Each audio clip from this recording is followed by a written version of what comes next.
so much for coming. It's an awful day, or maybe it's a good day, but it's an awful weather day.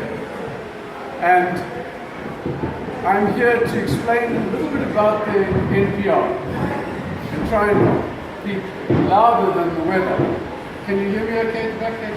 It's all good. Yeah. Okay. A little bit about the NPR, the context, why we do it, and how it will maybe affect you. There's someone there. Come in. The NPR as a concept for me goes back to 2002.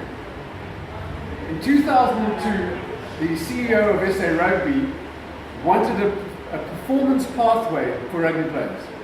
Said it's a mess, this whole rugby thing. We've got the under 13 Craven Week, but the under 18 Craven Week, but the under 21s at the time, the 20 now, and the Springboks.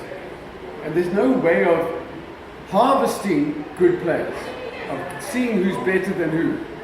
And he said, can you research it a bit? Can you go around the country, see what's possible?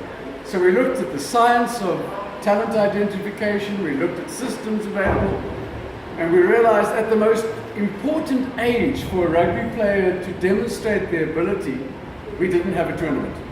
And that was at 15. We're good at under 13, which meant zip, because it's too early. Under 18, too late. So we then started a thing called the Grant Como Week, where we'd have under 16s from the whole country come together like the Craven Week. He also insisted that this tournament addresses diversity.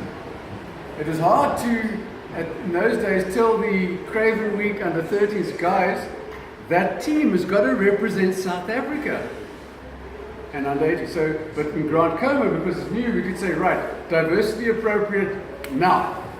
And the dream was by 2010, it would be represented in the Springboks. So we started that tournament. At that tournament, we selected a team of about 100 players. Huge tournament, which was seen to be the best players. And we tested them. And of course, we didn't have a cloud-based system those days. Not cloud like this Joburg cloud thing. Other cloud, data cloud. Thank heavens. Otherwise, it'd be a mess. So we selected a team, tested them, put their anthropometry on Excel spreadsheets, looked at their skills, looked at their speed, the usual stuff. So we could differentiate between what a usual rugby coach would call Hasten Easter. That's not, what does that mean? Is he fast? Is he strong? Can he kick? Can he catch? Can he pass? That's what we wanted to know. So we started that and carried on for about 2 or 3 years. Every year we tested. In fact, some of the guys we selected from rural areas, we had nutritional programs. We actually fed them too. We'd send food in so that ensure that the maximal benefits of talent development. At under 18 level, Craven Week, we choose another squad and call that the Gold Squad. That was the Green Squad, that was the Gold Squad. Smaller group, about 40 players, and we really trained these people, tested them regularly, got them into camps, did mental toughness work with them, and it was all going wonderfully well, but one thing went wrong.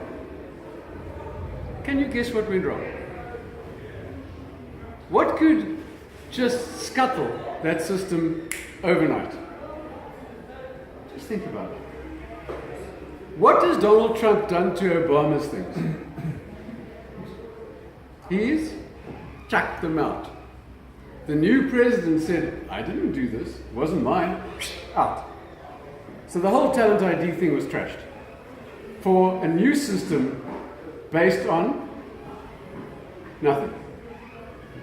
And in my opinion, that's one of the reasons why diversity in rugby took so long to get to a fairly good place right now, because leadership.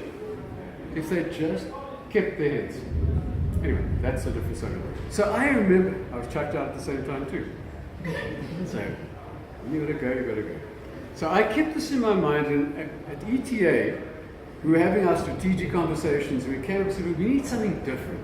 we need to be offering our community, which is the sport and the fitness and the sport management community, something that can make a difference in their lives. And we said, what about that talent thing, that testing thing? And we gave it a brand, a National Performance Register, NPR. And we said, we'll go around and test sports teams, test schools, test anyone. Put them on the cloud, NPR thing. Then you will know, let's say you're tested and your bench press is 160K. You will know for well, how old are you, about 15? For a 20-year-old Gauteng male, you're the third strongest bench presser that's been tested. But the fifth in South Africa and maybe the 100th in the world.